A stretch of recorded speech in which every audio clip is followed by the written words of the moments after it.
Hello,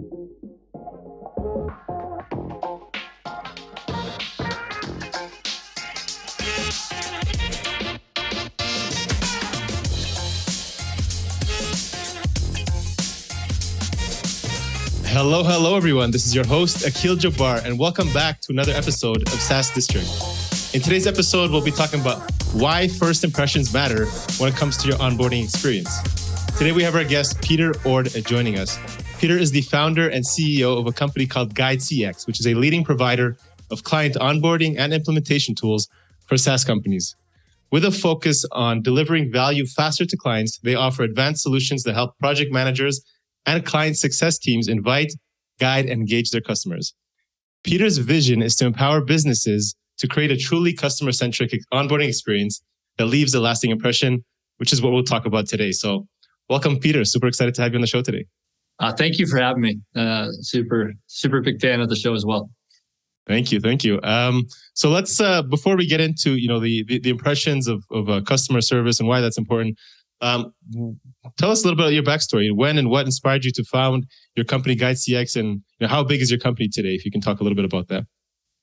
Yeah, they say the greatest products in the world are built off the founder's greatest frustrations. And this was one of my biggest frustrations, not being kept on the same page after I bought a product or service, both on the delivery side and on the customer side.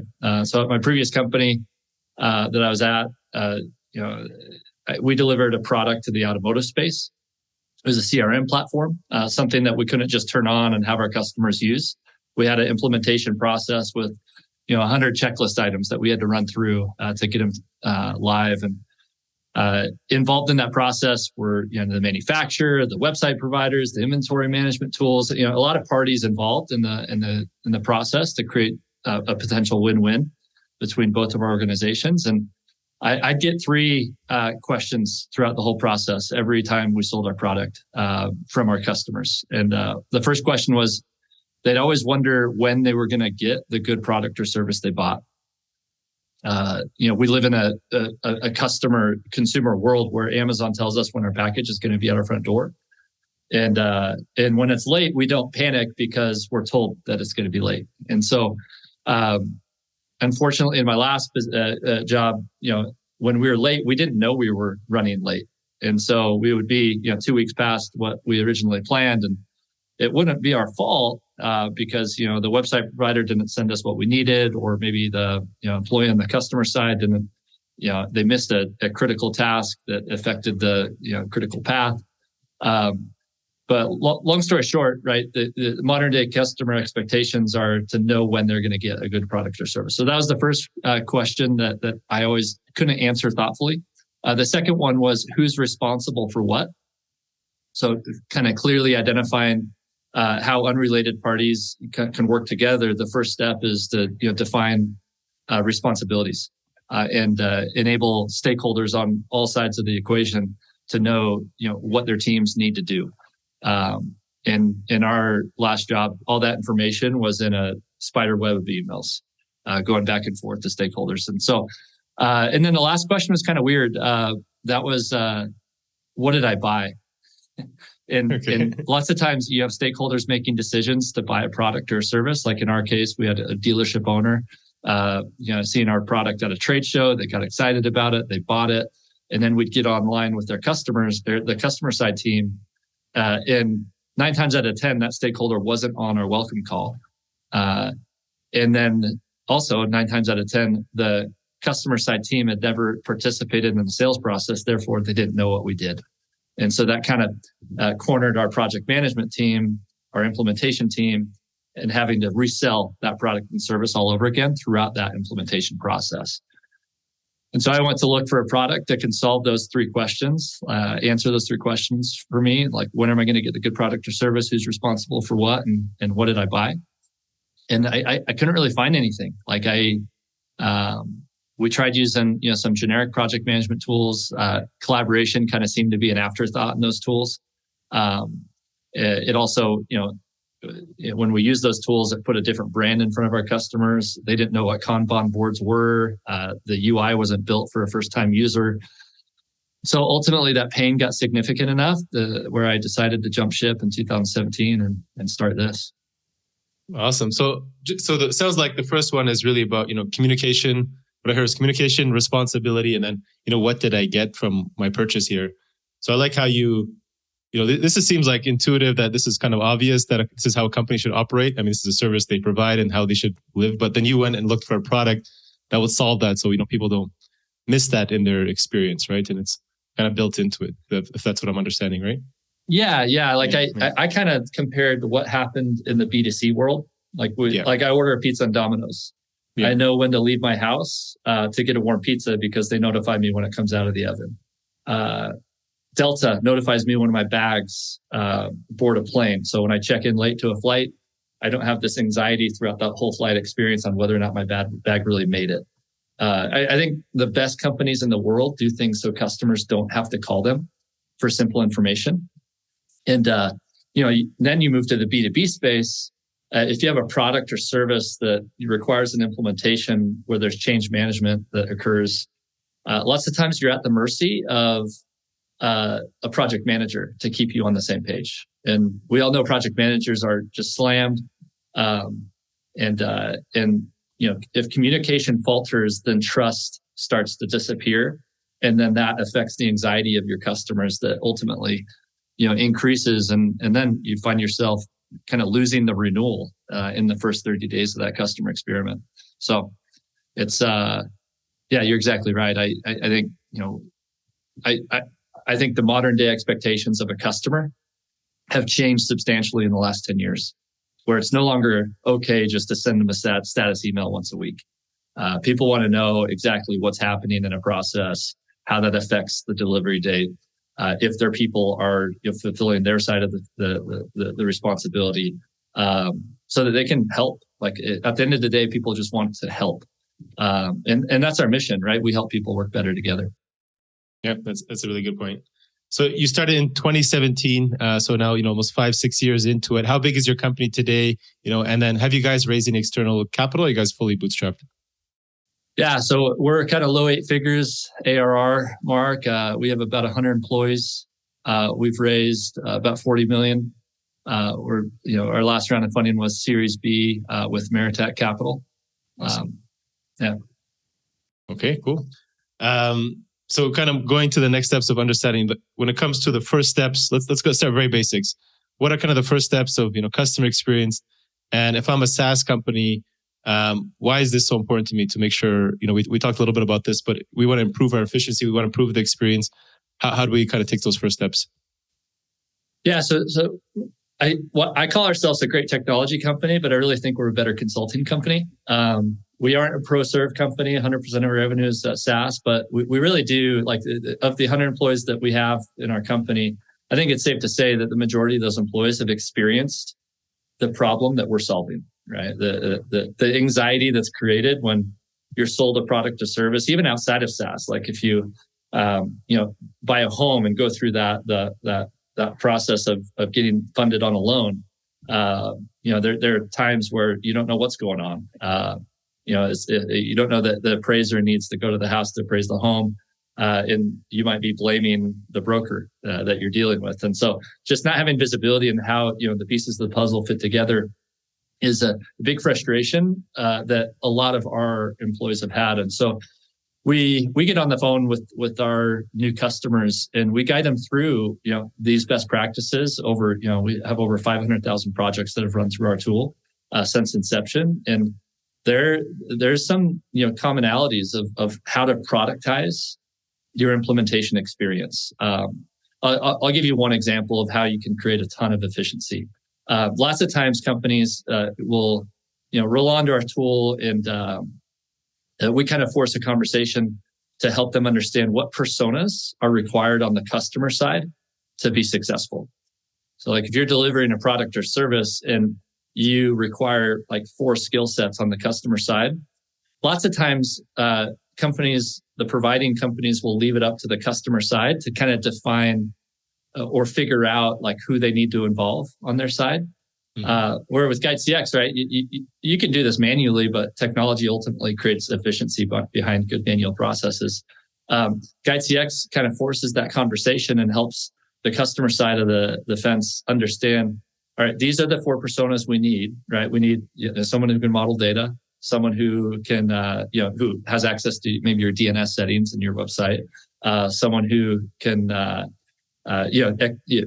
you go down the whole gamut, right? But ultimately, you're defining these personas, and then you hold the stakeholder on the customer side accountable to inviting those specific individuals on the customer side to that project experience. And then GuideCX has deliverables that are auto-assigned to that persona based on how our customers build that template process in GuideCX. So, and then there's tons of cool things you can do after the fact. You can identify like, what is my engagement by persona? What percentage of the time do I assign this task to my customer? Is it overdue across 400 projects? Like, you can start to define bottlenecks and accelerators in your process. And that ultimately increases your time to value and increases efficiency. And, we do that with, making data actionable at the end of the day. So that's an interesting one. I never heard that, engagement by persona. What are you guys tracking there? We'll go deeper into kind of some, setting KPIs and understanding the data a little bit more, but maybe just on that one there, can you talk a little bit more? What is engagement you're looking for? How fast are they, on top of it and responding? How active are they, or how do you kind of look at that? Yeah, so we have a white labeled customer portal that unrelated parties can access to see kind of what's happening in an experience. One example would be, you have a stakeholder, right? Mm-hmm. The decision maker, the person that's going to ultimately decide whether or not you get paid. In an environment without a client onboarding tool, that person oftentimes gets forgotten. It's happened to me. Like we've bought probably 30 technology solutions here at GuideCX over the last 5 years. And we're going through one right now where I just got an invoice for a product that we purchased. I then had to call 2, maybe 3 different people on my team to figure out, hey, are we getting value out of this product? And like, should we pay this? And one person didn't really know the answer because they were kind of on the peripheral. Another person said, no, we're not live yet. I'm like, well, when will we be live? I don't know. These are the items that need to happen. And so then, like, all of a sudden I start thinking, well, like, I was sold the Ritz-Carlton experience, and now I'm being delivered a Motel 6 experience. Like, and then I'm being asked to pay top dollar. Mm-hmm. We pay our bills, but at the end of the day, like, to your question, the persona, like, tracking the engagement from the stakeholder. Things that you can do is, hey, how many times do they view the onboarding, like that? I call it the pizza tracker, like a B2B pizza tracker. How many times do they go in and see, what's happening in the experience? Do they open the emails that are sent to them? And our customers can decide how often those emails are sent to stakeholders. But ultimately, like, those emails thoughtfully help them understand whether their team is or is not doing the things we need them to do. So if they have overdue tasks, right, the stakeholder is going to be notified. And that then creates a ton of intrinsic accountability, because now, like, it just takes one call from the stakeholder to their employee to say, hey, like, we bought this product or service. I approved the budget, but you're not engaging with them. And now that they know, the stakeholder sees that, there's lots of accountability. And that even extends to partners, right? Like third parties that are involved in implementation experience. At my last company, a big challenge was we'd often, like us providing a service to a car dealer, we would need the website provider to do X, Y, and Z. They didn't do it. That then extended out the launch date. The dealer would then blame us because the website provider blamed us.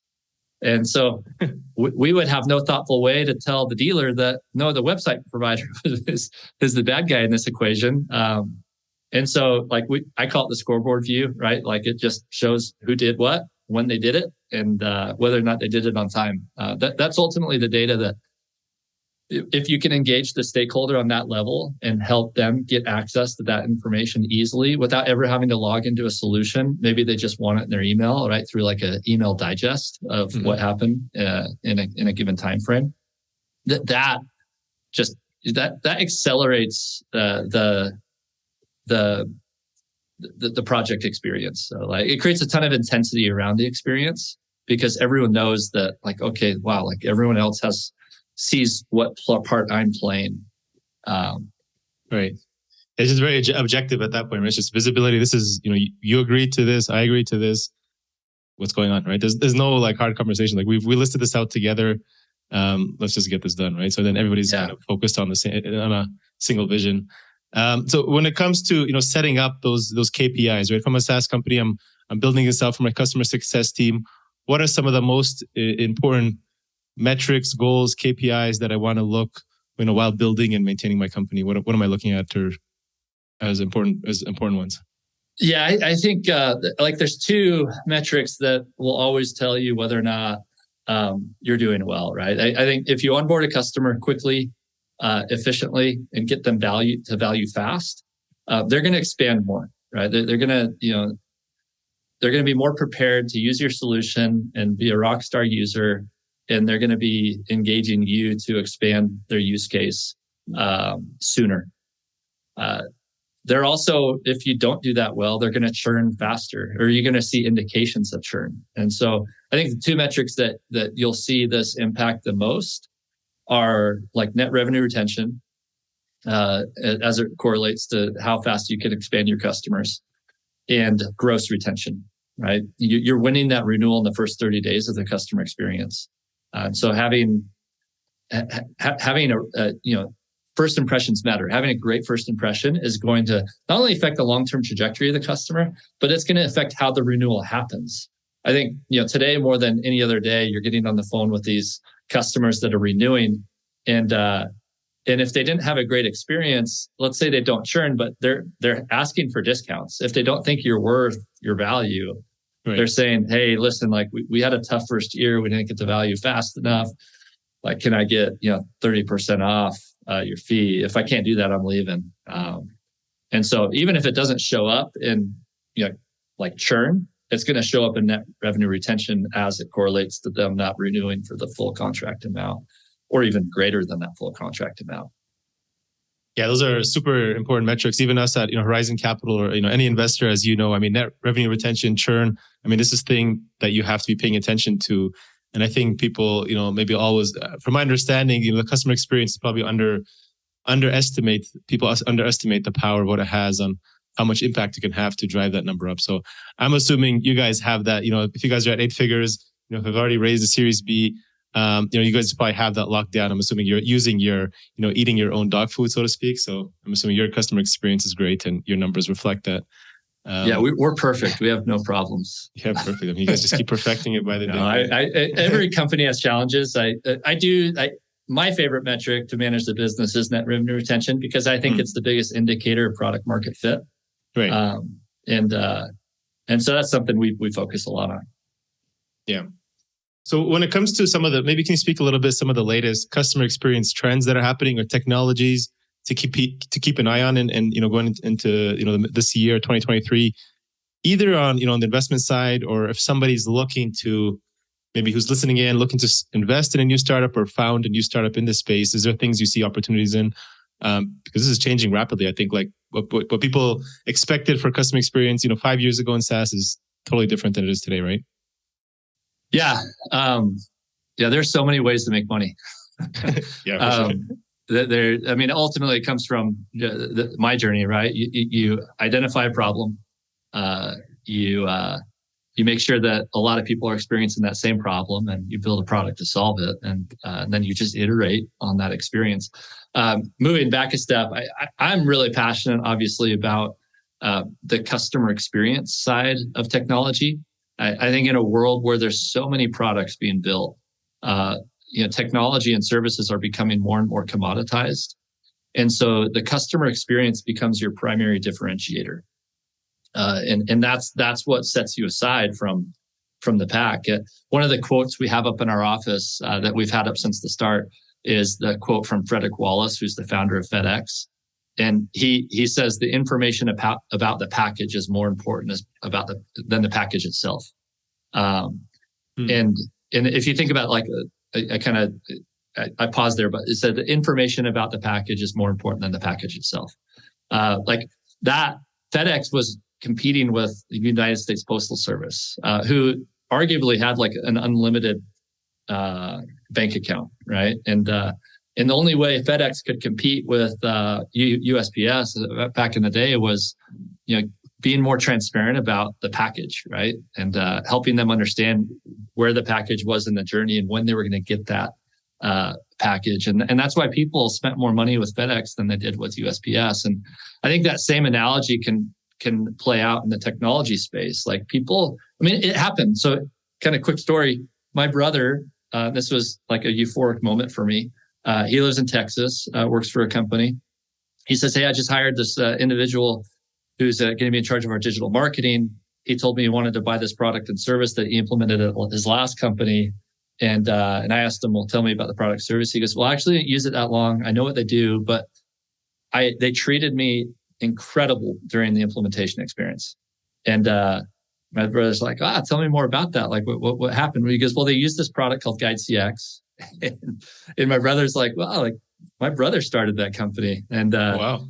And he goes, "But ultimately, that's why he wanted to buy that product at his new company that he just joined, which was, my brother's company." And that's like, so the loyalty was won within like 2 months. He hadn't used this product for a long time, and he brought that product into his next company. And so I think the customer experience world, any product or service that kind of comes into this space and optimizes communication, which ultimately optimizes engagement, which ultimately increases the trust of your customer and reduces the anxiety of your customers. Those are the customers that are going to be evangelical about your product. So I think there's a lot of products that are doing that across a variety of different industries. Yeah, there's tons. I see, I don't know if it's just me in my head that I see these opportunities everywhere I go. But if you look at, like you mentioned FedEx and USPS, but I also look at, for example, Amazon, right? So, the boxes in themselves, right? We always get like brown basic boxes that appear in our door. But hey, there's birthday gifts. There's all these other things where people want, maybe, like I think of my daughter, if I send her a gift, like I want her a nice, the box itself, she gets more excited if the box is all colorful and something, right? So if there was a way to customize that, there's big opportunity there. Amazon just needs to like have custom boxes, and I think there's billions. They'll get there. I'm confident of it. Yeah. If anybody listening in, I think that's a great idea. So Brian Chesky, I think it was, I heard on a podcast, the founder of Airbnb, talks about like the 4-star experience, the 5-star experience, the 6-star. Then he kind of, tries to describe in your mind different levels of experiences. I'm kind of curious, can you share kind of some of your steps that you attributed to some of the early successes, but how you came up with the, GuideCX and how you implemented some of those, higher end, customer experiences into your building of your product? Yeah. So I think we eat our own dog food or drink our own champagne. You said it earlier. And we're obviously trying to do the same thing our customers are doing with our own product. And that involves iterating on your onboarding experience. People say like a custom onboarding experience creates a customer for life. And so while you want to productize your onboarding experience, you want to create moments within that experience to help customers feel like, well, this is for me. This, although it might be a repetitive experience that I know this company's guiding me through over and over, there needs to be moments where the customer feels like we're really catering to their needs, their goals, their aspirations. Like customers buy product with a dream in mind. And the implementation should be all about making that dream come true. And that can't happen if you don't know what version of the dream they had envisioned. So through using our product, we're able to identify like, well, how do we go from a 90-day implementation experience to a 14-day? And that's what we've done, right? We've taken our 90-day process, and now our average duration to launch customers is 14 days. And you can only do that through analyzing kind of, hey, what were your roadblocks throughout this experience? We're on probably our like 60th version of our onboarding experience. What integrations can we optimize to help the customer feel more at home with us? So, for instance, one of the integrations we have in place, we use a product called Intercom to handle incoming chats, support chats on our product. A big challenge we had early on was like customers would start using our product. They were still in the onboarding experience. but they'd chat in a question, and then the onboarding manager would have no idea that they were working with support. Well, now we have an embedded iPaaS solution, or we call it a recipe builder. Now we create a connection that says anytime an intercom chat comes in with a customer that's in an active onboarding project, notify through the project, through the work notes, that, hey, your customer just chatted in, and this was the communication that happened. And that helps us have that kind of world-class experience of the onboarding manager saying, hey, I just noticed you chatted into our product a couple hours ago. Did you get all your questions answered? And when you do that, people know you care. They know that, like I know Delta cares about me because they notified me when my bag was on the plane. And I think about all the calls they probably got through their support center about customers that were worried about their bags not making it because they might have had a tight connection, or they checked in late. And so Delta shows their customers they care by automating a transparent process to help their consumers know that, hey, there's no need to worry. We're going to let you know that your bag got in the plane. So it sounds like you have to be a little bit more proactive in trying to understand what are potential areas where this person can start worrying or stress or have any block, right? I think when I buy something, I don't want to have to think or have to worry about it. It's like, hey, I'm giving you money, so I don't have to worry. If I wanted to worry, I would do it myself, right? But now I'm paying you, so I don't have to think and I don't need to worry. I just want this to be a pleasant experience, and I get to my end result. But I think as on the other side, it's more of like, okay, what are things that could go wrong? And then being proactive in them so that, hey, as long as we communicate it, like you said, right? It's not about being late. It's just, communicating it and letting the people know that, hey, we're going to be late on this project. And people are usually pretty understanding as long as you let them know ahead of time, right?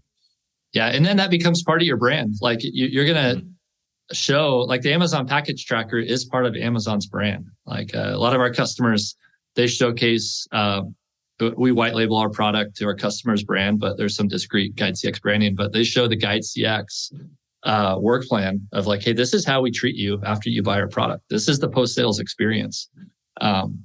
If there's a challenge, like this is how we handle it. And so, yeah, you're exactly right. Yeah. Last question before we get into the personal rapid fire questions, Peter. Any last kind of practical advice you'd give to entrepreneurs who are maybe looking to scale their SaaS startup? I mean, you're pretty far ahead in your journey. Any advice you'd give to some earlier stage founders? Yeah, I guess just two words come to mind. And my father gave me this advice all throughout life. He's a good father. Perseverance and perspective. I think from a perspective standpoint, like it's never as bad as it seems. It's also never as good as it seems.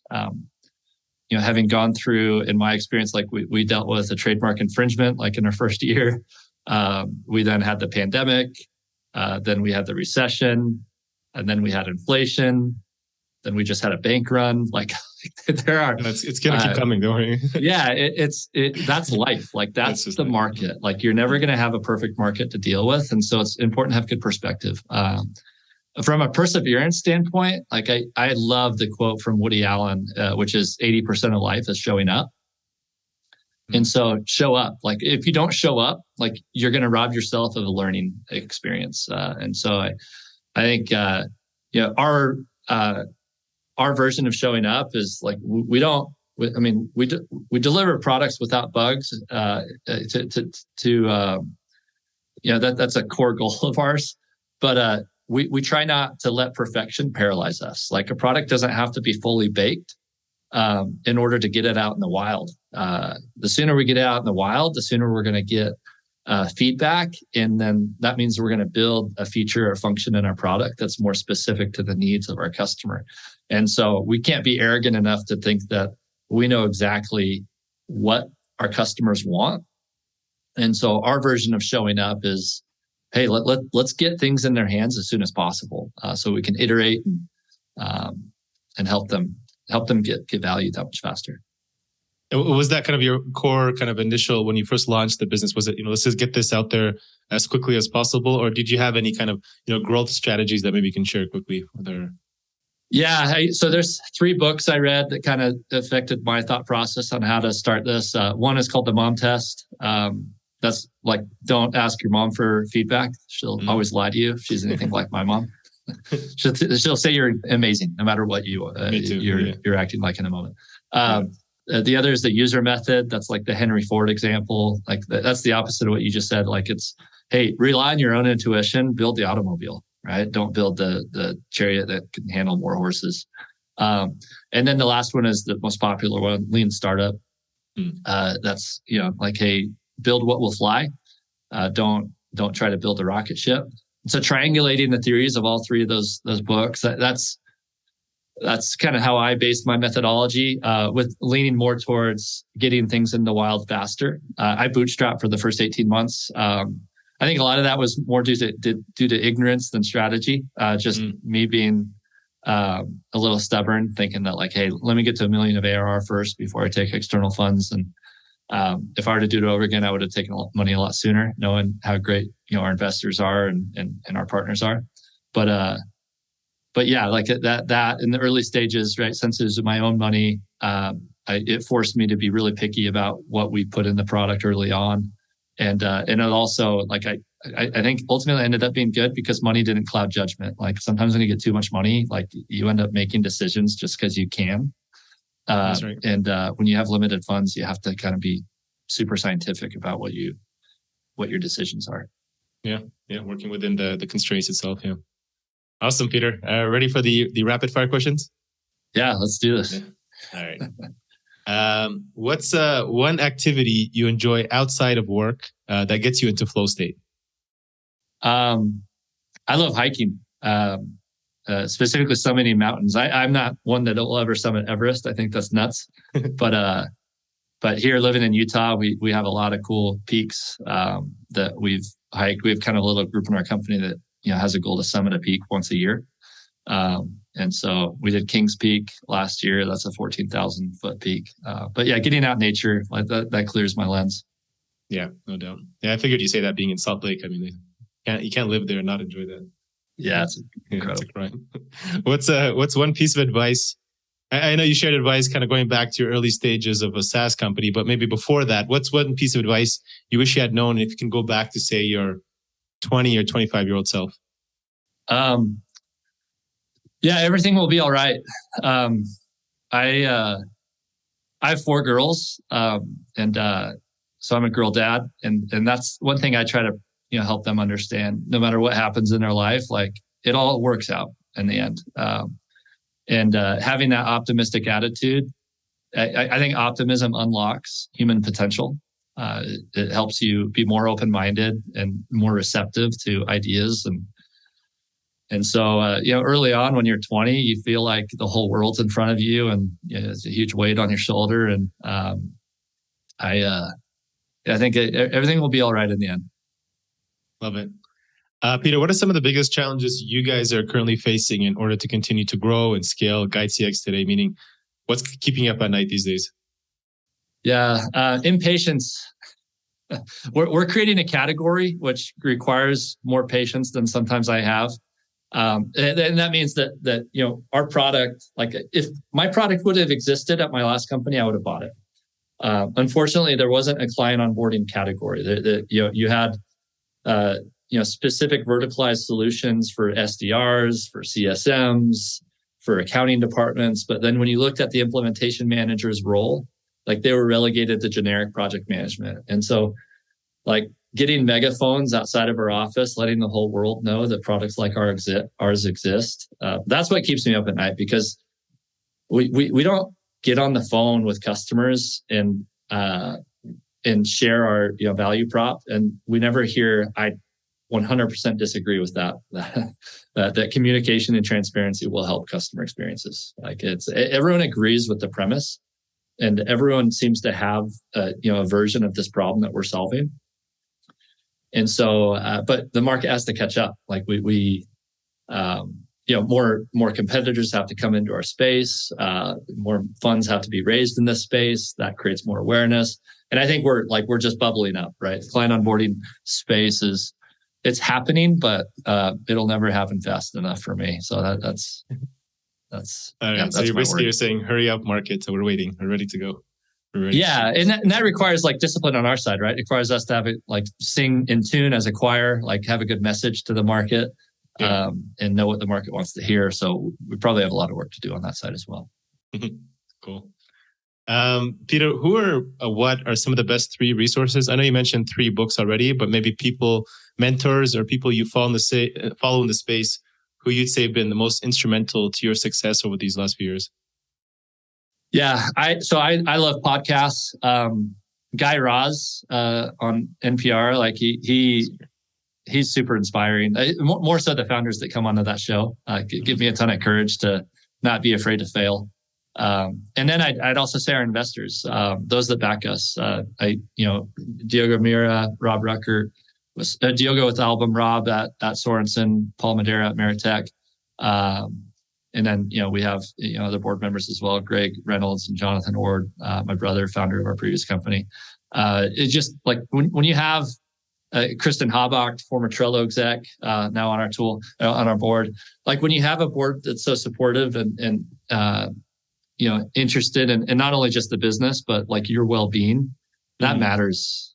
And it enables you to be more aggressive and not be consumed around what other people think of you, knowing that there's a high level of confidence that they have of you. So that, yeah, they become your support system and keep you going. That's awesome. Peter, what does success mean to you today? Whether personally, business, financial, life? I guess there's no right answer. I think there comes a point in everyone's career where success stops becoming the primary motivator, and being significant matters more.